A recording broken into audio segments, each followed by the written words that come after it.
হাতত অলপ সময় থাকিলে ভিডিঅ'টো শেষলৈকে চাওক, কিয়নো ভিডিঅ'টো তেনে কিছুমান কথা আছে যিটোৱে হয়তো আপোনাৰ জীৱনৰ চলাৰ পথত আগুৱাই যাবলৈ সাহায্য কৰিব। সেই সময়টো ইমান কঠিন নহয় যেতিয়া চকুৱেদি পানী ওলায়, কিন্তু সেই সময়টো খুবেই কঠিন যেতিয়া চকুৰ পানী লুকুৱাই ৰাখি হাঁহিব লগা হয়। মনৰ কথা আনক যিমানেই কম কোৱা হয় সিমানেই ভাল। মন সলনি হৈ যায়, কিন্তু কথা কেতিয়াও ঘূৰাই ল'ব পৰা নাযায়। সিমান সময়ে এজন মানুহে আপোনাক মনত ৰাখিব যিমান সময় তাক আপোনাৰ প্ৰয়োজন হ'ব। প্ৰয়োজন শেষ হৈ গ'লে আপোনাৰ গুৰুত্বটো হেৰাই যাব। যিয়ে বুজিব নোৱাৰে তাক বুজাব পৰা যায়, কিন্তু যিয়ে সকলো বুজি নুবুজাৰ ভাও কৰে তাক আপুনি কেতিয়াও বুজাব নোৱাৰে। কিছুমান মানুহ যোনটো আনি দিয়াৰ কথা কৈ আকাশখনেই ছিঙি লয়। পৃথিৱীত সকলো বুজিবলৈ সময় লাগে, কিন্তু ভুল বুজিবলৈ সময় নালাগে। কষ্ট দিয়া মানুহবোৰ এনেকুৱাই হয়, বিষ দি ক'ব খাব লাগিব, আৰু বিষ খোৱাৰ পিছত ক'ব তোমাক বাচিব লাগিব। প্ৰত্যেকজন মানুহৰ জীৱনত কিছুমান শব্দহীন কষ্ট থাকেই, যাৰ সাক্ষী সি নিজেই। যি থকাৰ সি এনেতেই থাকিব, কথাটো ভুল। তুমি ৰাখিব নোৱাৰিলে কোনেও নাথাকে। জীৱনৰ কিছুমান ভুল কেতিয়াও শুধৰুৱাই ল'ব পৰা নাযায়, যাৰ শেৰত মৃত্যুৰ আগ পৰ্যন্ত দিব লগা হয়। প্ৰেম ভালপোৱা সত্যবাদীসকলৰ কাৰণে নহয়, কাৰণ ইয়াত আনক সুখী কৰিবলৈ প্ৰতিনিয়ত মিছা কৈয়েই যাব লগা হয়। সিহঁতকেইতো সকলোৱে বিশ্বাস কৰে যিসকলে মিছাটোকো বনাই ক'ব পাৰে। কোনোবাই পোৱাৰ কাৰণে কান্দে আৰু কোনোবাই পায়ো অৱহেলা কৰে। নিজৰ কষ্টৰ কথা কাৰোবাক ভুলতো ক'বলৈ নাযাব। মনত ৰাখিব, মলম সকলোৰে ঘৰত নাথাকে, কিন্তু নিমখ সকলোৰে ঘৰত থাকে। প্ৰকৃত সত্য হ'ল আপোনাৰ কষ্টবোৰ একমাত্ৰ আপুনিয়ে বুজিব, আন কোনেও নুবুজে। সি আপোনাৰ লাগিলে যিমানেই আপোন নহওক কিয়। কোনোবাই ব্যস্ত থকাৰ কাৰণে সকলো পাহৰি যায়, আৰু কোনোবাই সকলো পাহৰি যোৱাৰ কাৰণে নিজক ব্যস্ত কৰি ৰাখে। সকলো আঘাতৰ প্ৰতিশোধ ল'ব পৰা নাযায়। কিছুমান আঘাতৰ বিচাৰ হাঁহি মুখে ওপৰৱালাৰ ওপৰত এৰি দিব লগাও হয়।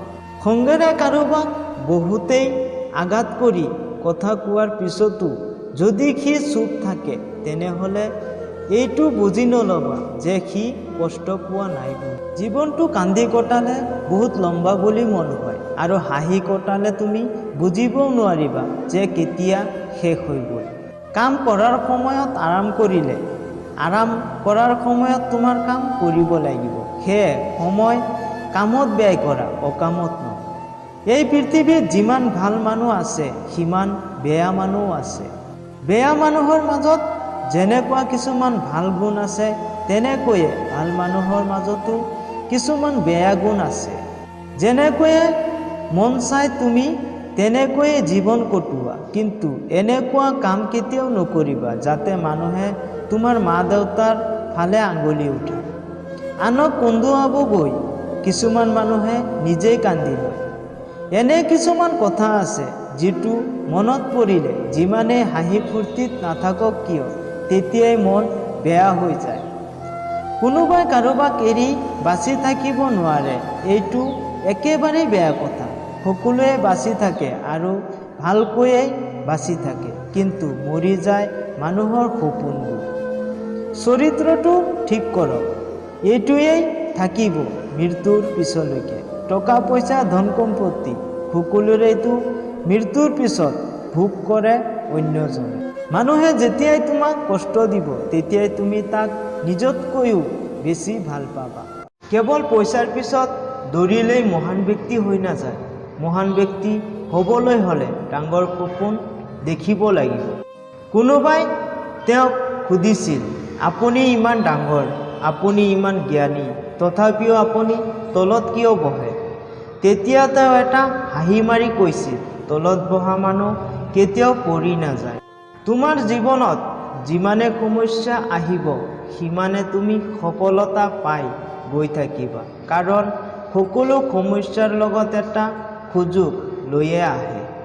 জীৱন যুদ্ধত কেৱল শক্তিশালী ব্যক্তিয়েহে জয়লাভ নকৰে, কেতিয়াবা কেতিয়াবা সেইজনেও জয়লাভ কৰে যিজনে ভাবে মই জয় হ'ব পাৰিম। আমাৰ সকলোতকৈ ডাঙৰ দুৰ্বলতা হৈছে মাজ বাটতে ভাগৰি পৰা। সফল হোৱা সকলোতকৈ সহজ উপায় হৈছে আকৌ এবাৰ চেষ্টা কৰা। যদি আপুনি বহুত ডাঙৰ সফলতা বিচাৰে তেনেহ'লে অসফল হ'বলৈ প্ৰস্তুত থাকক, কাৰণ প্ৰতিবাৰে অসফল হোৱাৰ পাছত আপুনি আপোনাৰ ভুলবিলাক শুদ্ধ কৰিব পাৰিব, আৰু ভুলবিলাক শুদ্ধ কৰি গৈ থাকিলে আপুনি এদিন ডাঙৰ সফলতা পাব। কোনো ব্যক্তিয়ে অসফল নহয় যেতিয়া তেওঁ হাৰি যায়, অসফল তেতিয়া হয় যেতিয়া তেওঁ ভাবি লয় যে মই জিকিব নোৱাৰিম। এজন ব্যক্তি অকলে জন্ম হয় আৰু অকলে মৃত্যুবৰণ কৰে।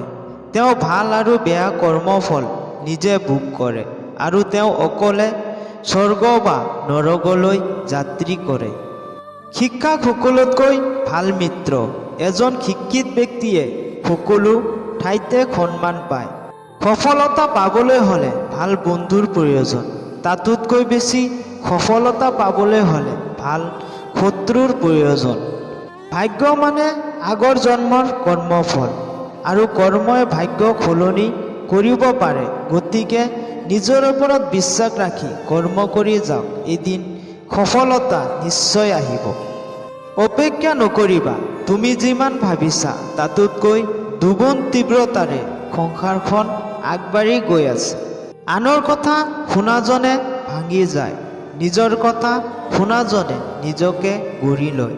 যাৰ যাৰ ওপৰত জগতে হাঁহিছে সেইসকলেই ইতিহাস ৰচিছে। কৰ্মক্ষেত্ৰত হাৰি যোৱাসকলে এদিন জয়ী হৈ যায়, কিন্তু মনৰ পৰা হাৰি যোৱাসকলে কেতিয়াও জয়ী হ'ব নোৱাৰে। ভগৱানৰ ভৰসাত ৰৈ নাথাকিবা, হয়তো ভগৱান আপোনাৰ ভৰসাত ৰৈ আছে। মানুহে কয় পইচা থাকিলেহে কিবা এটা কৰিম, আৰু পইচাই কয় কিবা এটা কৰিলেহে মই তোমাৰ ওচৰলৈ আহিম। ভৰসা নিজৰ ওপৰত ৰাখিলে শক্তি বাঢ়ে, আৰু আনৰ ওপৰত ৰাখিলে দুৰ্বলতা বাঢ়ে। চৰাইয়ে কেতিয়াও গছৰ ডাল ভাঙি উৰি যোৱাৰ ভয় নকৰে, কিয়নো সিহঁতৰ বিশ্বাস গছৰ ডালত নহয়, নিজৰ ডেউকাৰ ওপৰতহে থাকে।